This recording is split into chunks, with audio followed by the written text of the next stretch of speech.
নমস্কার, আমি আজ তোমাদের বলবো শ্রী শ্রী মা সারদার কর্ম ও শিক্ষা সম্পর্কে আমাদের কি উপদেশ দিয়ে গেছেন।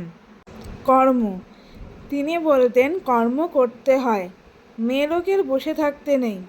বসে থাকলে নানা রকমের বাজে চিন্তা কুচিন্তা সব আসে।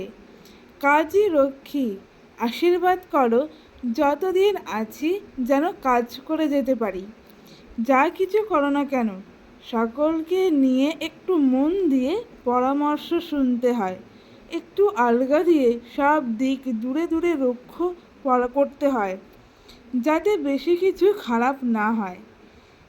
সব লোককে কিছু কিছু অধিকার দিয়ে নিজেকে একটু নিচু হয়ে চলতে হয়। কাজ আর কাজে তারই সর্বদা কাজ করতে হয়, কাজে দেহ মন ভালো থাকে। কাজ করা চাই বই কি, কর্ম করতে করতে কর্মের বন্ধন কেটে যায়, তবে নিষ্কাম ভাব আসে। একদণ্ড কাজ ছেড়ে থাকা উচিত নয়। মন্দ কাজে মন সর্বদা যায়। ভালো কাজ করতে চাইলে মন তার দিকে এগোতে চায় না। সেজন্য ভালো কাজ করতে গেলে আন্তরিক খুব যত্ন ও লোক চাই। ঠাকুরের কাজ করবে আর সাধন ভোজন করবে। কিছু কিছু কাজ করলে মনে বাজে চিন্তা আসে না। একাকী বসে থাকলে অনেক রকম চিন্তা আসতে পারে। যার যা সম্মান তাকে সেটুকু দিতে হয়। ঝাঁটাটিকেও মান্য করে রাখতে হয়, ছুঁড়ে রাখতেও যতক্ষণ, আস্তে ধীর হয়ে রাখতেও ততক্ষণ। মানুষের প্রত্যেক খুঁটিনাটি কাজটিতে শ্রদ্ধা দেখলে ঠিক ঠিক মানুষটি চেনা যায়। মনে করবে ঠাকুরের সংসার, তুমিও ঠাকুরের সংসারে ঠাকুরের কাজ করছো। ভারী সাবধানে চলতে হয়। প্রত্যেক কর্মের ফল ফলে। কাউকে কষ্ট দেওয়া, কটু বলা ভালো নয়। ভাঙতে সবাই পারে, গড়তে পারে কজনে। নিন্দা ঠাট্টা করতে পারে সবাই, কিন্তু তাকে ভালো করতে পারে কজনে। দুর্বলতা তো মানুষের আছেই। জানবে এই তিনটির সম্বন্ধে খুব সাবধানে চলতে হয়। প্রথম, নদীর তীরে বাসস্থান। কোন সময় নদী হুশ করে এসে বাসস্থান ভেঙে নিয়ে চলে যাবে। দ্বিতীয়, সাপ। দেখলেই খুব সাবধানে থাকতে হয়, কখন এসে কামড়ে দেবে তার ঠিক নেই। তৃতীয়, সাধু।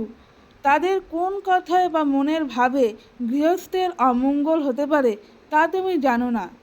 তাদের দেখলে ভক্তি করতে হয়, কোনো জবাব করে অবজ্ঞা দেখানো উচিত নয়। ছোট্ট জিনিস বলে কি তুচ্ছবোধ করতে আছে? যাকে রাখো সেই রাখে, আবার তো ওটি দরকার হবে। তাছাড়া এ সংসারে ওটিও তো একটি অঙ্গ, যে সেদিক দিয়েও তো ওর একটা সম্মান আছে।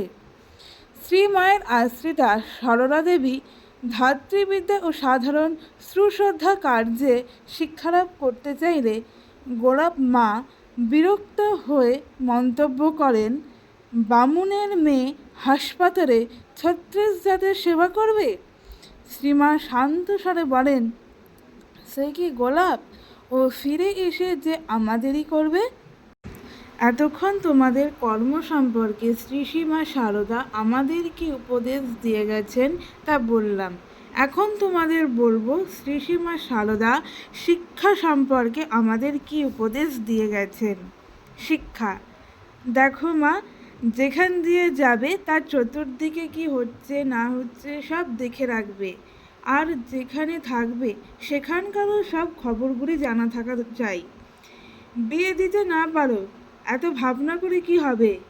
নিবেদিতার স্কুলে রেখে দিও, লেখাপড়া শিখবে, বেশ থাকবে। আমি কখনো কাউকে বন্ধনে ফেলবার জন্য বলতে পারবো না। আমার মেয়ে কিন্তু ইংরেজি পড়বে। মেয়েদের বুঝিয়ে দিও তারা কেবল থোর বড়ি খালা আর খালা বড়ি থোর করতে আসেনি। ভিডিওটি যদি তোমাদের ভালো লাগে তাহলে লাইক, শেয়ার ও সাবস্ক্রাইব করতে ভুলো না। এর পরের পর্বে তোমাদের জানাবো জপ ও ধ্যানের সম্পর্কে শ্রী শ্রী মা সারদা আমাদের কি উপদেশ দিয়ে গেছেন? সবার মঙ্গল করুন শ্রী শ্রী মা সারদা।